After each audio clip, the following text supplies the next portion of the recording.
attorney is powerful, so that's why we trust the person, because they really can do anything you can do.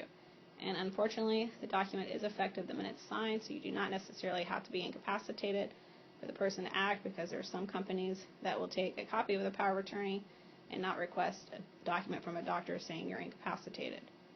So just make sure they understand that. And I give them a couple of examples from the special powers, like this person will have access to your retirement accounts, creating trust on your behalf,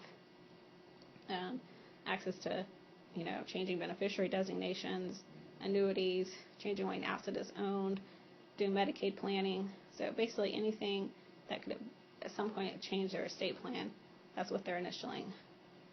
And then we say that each agent is going to sign acceptance affidavit saying they agree to act for the spouse or their parent.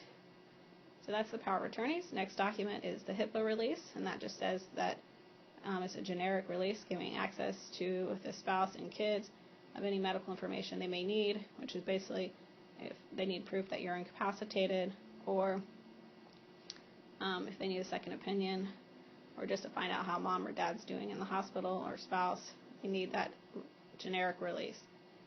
And then we go on to the healthcare surrogate. Again, husbands is the wife and the kids acting together. Wife's is her husband, and then the kids acting together. Just make sure they're okay, make sure the spellings are correct, and that they understand that the healthcare surrogate is the person who's going to make all medical decisions. So make sure that you have the conversations with your family of into life decisions, making sure they know that, you don't want to be artificially prolonged. If you want hospice care, you don't want hospice care. If you're going to get a DNR, if you want one. So the healthcare surrogate is really, at the end of the day, is going to have the decision if you're unable to make that decision for medical decisions. And the healthcare surrogate is the one who's